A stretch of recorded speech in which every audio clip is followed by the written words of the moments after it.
Hey, it's Art. Welcome back to the channel and to part 3 of the 5-part series I'm putting together where I ultimately share 100 of my favorite music production techniques. This video, like each of the others in this series, will be under 10 minutes long and I'm going to be sharing 20 different music production techniques. The playlist with the videos that I've already published and the videos that I will be publishing is going to be linked in the description box down below, as well as a PDF that goes into greater detail about each of the 20 techniques that we will be discussing in this video because I can't get too deep into each of these with only 10 minutes. So without further ado, let's hop into the digital audio workstation and have a look at these 20 different techniques. Pre and de-emphasis filtering is where we will emphasize certain frequencies going into certain processing, and then we will de-emphasize those same frequencies on the other side of that processing. So by itself, this Pro Q3 won't add anything to the signal.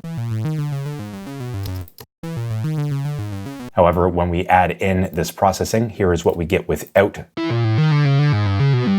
and with the filtering. We can even swap the two, without, with.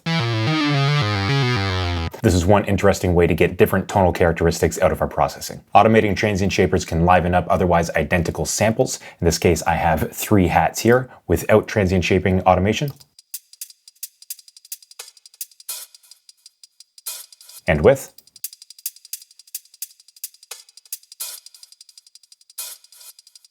Something subtle to add interest. Gated reverb is a great way to get a large sounding reverb without washing out everything in the mix. In the case of this one, I have snare 2, this sample being bus to bus 20. Bus 20 is coming in here through the little plate reverb and then being gated by this noise gate, which is being sidechain controlled by this ghost gate snare right here, which isn't actually being outputted into the mix. So every time this snare happens, it opens up this gate and then it closes it off at the following downbeat.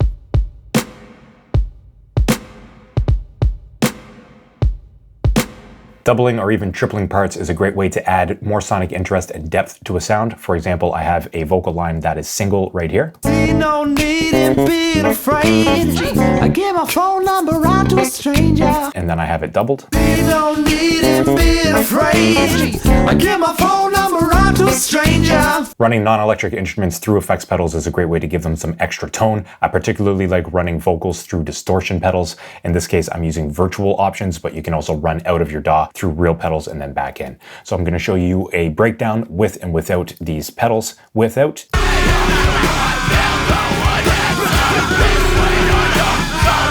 And with.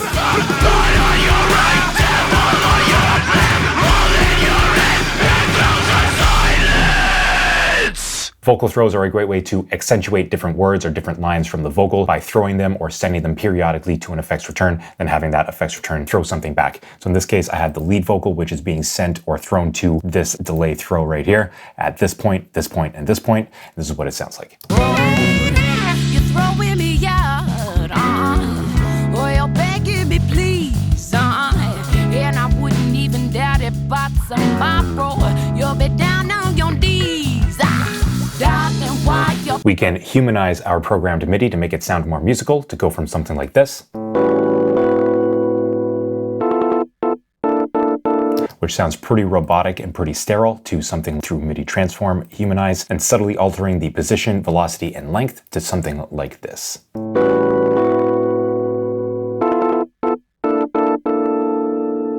We can use opposite side delay and reverb to help widen single elements by offering something on the opposite side of the stereo spectrum. In this case, I have a left pan guitar and a right pan delay versus same side. And I can also use this to narrow out the image with 2 guitars versus same side. It's subtle, but it can make a difference. We can utilize saturation for subtle glue on our subgroups to help create a more cohesive and harmonious sound versus a more separate sound. So without the Saturn II on the horn bus here, they're nice and separate, and with it, they sound a little bit more glued together. When A/B testing any of our processes, it's important to level match them so that we aren't succumbing to the loudness bias and just assuming that the louder option is better. In this case, I have the lead bass being sent through the decapitator, and I have the output set so that they are level matched, so we can listen with and without the decapitator without any loudness bias. With. without, with. Personally, I think it sounds better without in this case. Linking plugin parameters to modulation sources is a great way to get a little bit of added interest from those plugins. In this case, I have this piano with a modulator modulating the bandpass filter of the Pro Q3. Then I have two other modulators affecting the delay time of the stereo delay. It sounds like this. And without the modulators.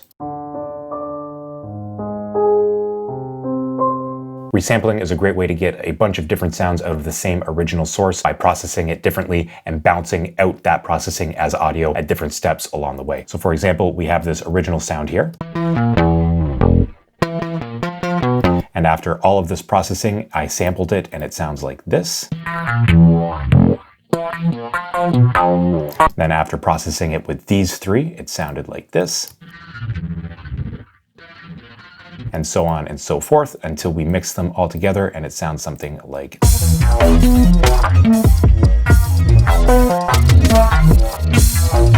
Using bass booms, which are effectively samples with a lot of low-end energy, are a great way to give some extra impact to the start of different sections. Here's a section without a bass boom.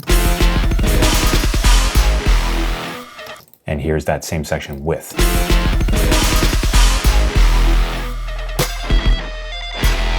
We can make our synthesizer sound more interesting with subtle automation or modulation, anything to make it so that the output is not the same waveform repeated over and over again. Here is a patch I put together without any modulation.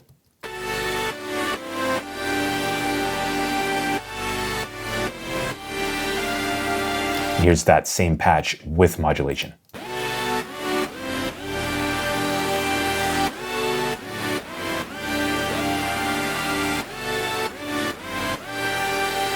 Layering leads with other instruments is a great way to give more emphasis to the lead line while also helping to enrich the overall tone. So in this case, I have a bass that acts as the lead.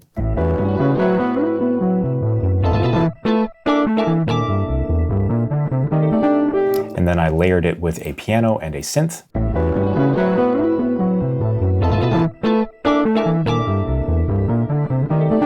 Reversing project samples into new sections is a great way to help move things forward, often with a swelling sound, without necessarily adding in novel textures or timbres to the mix. So in this case, you can see two guitars right here that I have the last note or the last chord being played. And then I actually copied that and reversed it to go into the next section. So it sounds something like.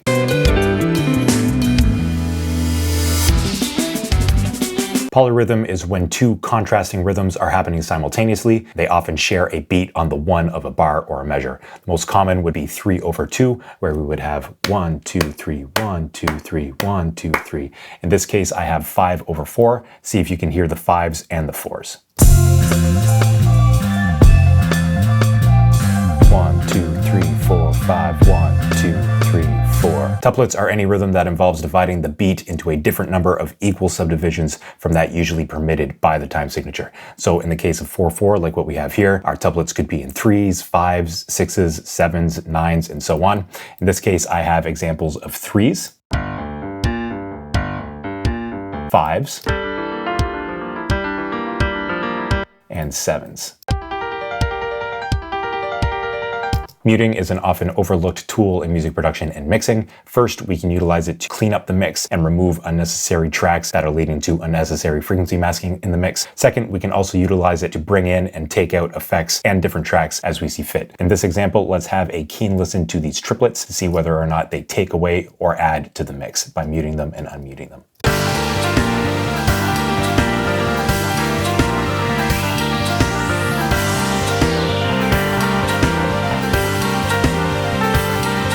So by muting those 3s, we really clean up the low mids and ultimately get a better mix. De-Essing is an often necessary dynamics processing we utilize to reduce the harshness of sibilants in vocals. For example, here is a lead and background vocal without any de-essing. I'm trying to make something of myself. Very harsh on the S's and the T's, and here it is with de-essing. I'm trying to make something of myself. Much more tamed. That's what I've got for you in today's video.